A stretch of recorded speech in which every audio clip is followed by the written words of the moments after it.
Привет! Если вы ничего не знаете об оконных профилях, то это видео для вас. В нем я расскажу вам о том, на какие характеристики следует обращать внимание, чтобы выбрать действительно качественный оконный профиль, о том, какие существуют возможности для дизайна профилей, и также очень подробно покажу, чем же профили отличаются между собой. Начнем мы с холодного остекления. Оно используется на балконах, верандах, то есть в помещениях, которые используются сезонно, либо в которых тепло в принципе не важно. В этом случае самым экономным вариантом станет установка алюминиевой конструкции. Перед вами алюминиевая конструкция испанской фирмы Providal с очень удобной раздвижной системой, которая позволяет экономить место. Малая монтажная глубина таких конструкций не позволяет устанавливать в них стеклопакеты. Здесь отсутствуют воздушные камеры, только стекло, поэтому холод легко проходит внутрь помещения. Устанавливают такие профили в основном, чтобы просто защитить балкон от пыли и влаги. Пластиковые профили бывают первичными и вторичными. Первичные сделаны из нового пластика, вторичные из переработанных обрезков, остатков и уже бывшего в использовании пластика. Вторичные профили не экологичны, они желтеют со временем, выделяют вредные испарения. Если хотите качества, устанавливайте первичные профили. Все крупные компании делают только такие. Самыми популярными являются ПВХ-окна таких производителей, как Rehau, КБЕ, X-Prof, Veka и Schuko. В линейке профилей каждой компании есть эконом, стандарт и премиум варианты. Посмотрим, в чем же их различия по ключевым характеристикам.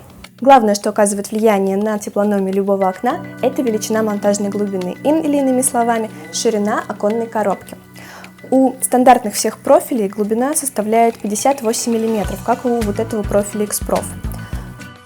Компания Rehau производит профили Rehau Евро стандартной глубиной 60 мм. Это их такой маленький бонус, выделяющий их среди конкурентов.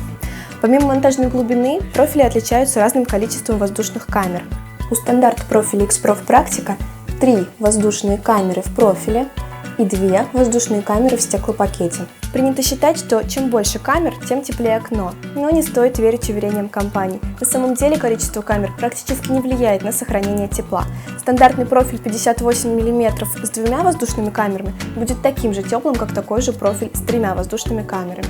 А вот если монтажная глубина будет 70 мм, тогда окно будет теплее. Среди самых теплых вариантов премиальный профиль Veka шириной 82 мм, 7-камерный профиль от Schuko и профиль Air Tempo от X-Prof шириной 101 мм.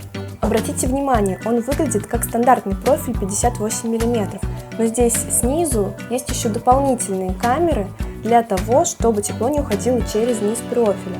Кроме того, здесь установлено закругленное армирование. С помощью него конструкция будет жестче и надежнее. Армирование, как вы поняли, влияет на жесткость и не допускает провисания конструкции. Армирование до 1,2 мм, это совсем уже ужас, и его никому не рекомендую устанавливать. 1,2 часто используют в ипотечных домах или в маленьких конструкциях. 1,4 – это стандарт армирования, 1,5 для самых больших конструкций. Сравните армирование 1,2 мм в профиле X-Prof Practica и 1,4 в мощном профиле Rehau Ship Design. Даже 1 мм в металле значительно влияет на жесткость конструкции. Сейчас мы проверим, как влияет толщина армирования на жесткость конструкции, так как армирование менее 1,2 мм будет менее жестким, следовательно, конструкция будет плохо закреплена, она может деформироваться далее при обращении.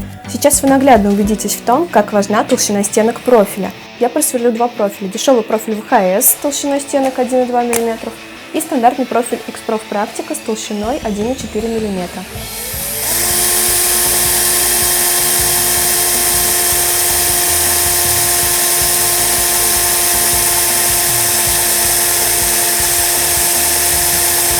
Толстая стенка профиля X-Prof очень тяжело сверлится, сверло прям проходит очень тяжело, нужно сверлить очень долго и сильно. Приступаем к сверлению дешевого профиля от ВХС. Профиль ВХС, оно прошло очень легко и быстро, просто как по маслу. Если сравнивать профили X-Prof и КБЕ, то они очень между собой похожи, потому что ключевой российский производитель X-Prof делает все свои профили по немецким технологиям КБЕ. Сейчас все повально устанавливают в свои дома их конструкции книппинг. Хорошая ли эта идея? Я сейчас проверю.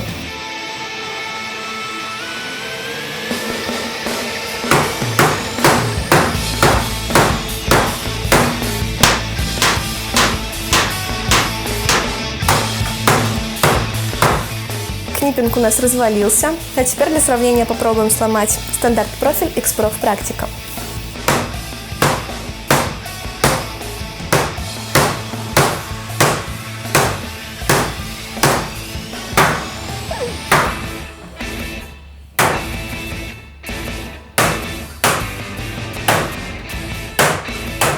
Итак, профиль Книппинг я умудрилась разбить своими руками. С профилем X-Prof Practica все оказалось сложнее, он намного толще, сами сравните толщину стенок, поэтому пришлось позывать человека с более сильными мускулами, который умудрился разнести его практически в щепки. Сейчас просто для интереса сравним, что будет, если с прикладом той же самой силы попробовать разбить Книппинг.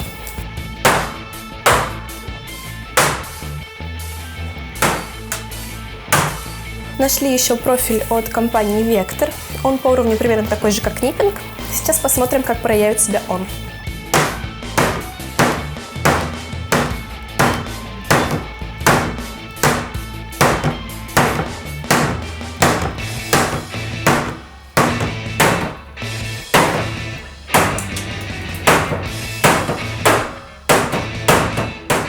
Профиль Книппинг с толщиной стенок 2,5 мм просто разнесли в щепки. Армирование у этого профиля отсутствует. Профиль с армированием 1,2 мм и толщиной стенок 2,8 мм мне удалось разве что слегка поцарапать. Более сильный мужчина умудрился разнести его в щепки и согнуть слабое армирование. Это особенно заметно на контрасте с профилем с более толстым армированием 2,4 мм, которое пружиневолообразное, то есть молотку не удалось пробить ни армирование, ни пластик. Максимум, что мне удалось сделать, это вмятины и слегка тут отвалились краешки, что доказывает, что самое сильное армирование будет работать в самой надежной и сильной конструкции. Поэтому при выборе оконных конструкций вам следует обратить внимание именно на него. Одни из самых качественных оконных профилей производит немецкий бренд Rehau. Мы уже знаем, что их эконом-профиль Rehau Евро, его ширина 60 мм, на порядок выше находится профиль Rehau Sip Design шириной 70 мм, разработанный специально для российских холодов. Производитель заявляет, что у данного профиля 4 воздушные камеры. 1, 2, 3, 4. Хотя по факту их здесь всего 3. 1, 2, 3. В данном случае количество воздушных камер не имеет никакого значения, так как важна только толщина профиля. В самом премиальном в линейке профиле Rehau Brilliant 5 воздушных камер. Вот 3, 4 и 5. При этом толщина профиля Brilliant такая же, как и у Sib, из чего следует, что теплономия практически одинаковая, но цена Brilliant будет намного выше. Из всего этого можно сделать вывод, что если вы хорошо понимаете, что оказывает влияние на теплономию, вы можете не обращать внимания на маркетинговые ухищрения компании, такие как количество камер, и установить себе качественный профиль, значительно сэкономив в средствах. Однако высокая цена профиля Rehau Brilliant складывается не только из его технических характеристик, но и из эстетических. Данный профиль изготовлен с цветным пигментом внутри. Это называется ламинирование в массе. Такое окно будет стоить около 35 тысяч рублей. Ламинировать можно не только все окно целиком, как на данном образце, но и только его внешнюю поверхность, которая покрывается специальной пленкой, имитирующей какую-либо породу дерева. При этом внутри профиль остается обычным белым. Поверхностная ламинация окна может быть как односторонней, так и двусторонней. То есть вы можете сделать окно цветным только внутри, чтобы оно подходило под ваш интерьер, или только снаружи. Если вы хотите установить дома необычное цветное окно, для этого существует два способа. Первый как раз ламинация, второй – это покраска. Перед вами окрашенный профиль века. Это именно эта компания запустила такую технологию. Краска не выгорает, не стирается. Даже если вы через 5 лет после установки такого окна закажете еще одно и поставите его рядом, их цвет не будет отличаться.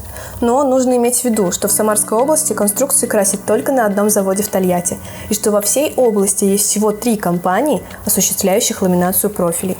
Они обслуживают компании по всей области, следовательно, это будет долго. Среднее время изготовления окрашенных или ламинированных конструкций занимает 45 рабочих дней. Для сравнения, обычные конструкции делают за 5-7, но результат стоит ожидания. Обращаю ваше внимание на то, что качество даже самой лучшей оконной конструкции можно свести на нет неумелым монтажом. Поэтому будьте внимательны не только при выборе оконной конструкции, но и выбирая монтажника, который будет осуществлять ее установку. Обращаясь в компанию на века, вы можете быть уверены, что монтаж будет осуществлен качественно, надежно, на века. Если вам понравилось это видео, лайкайте, подписывайтесь на наш канал. До скорых встреч в новых видео!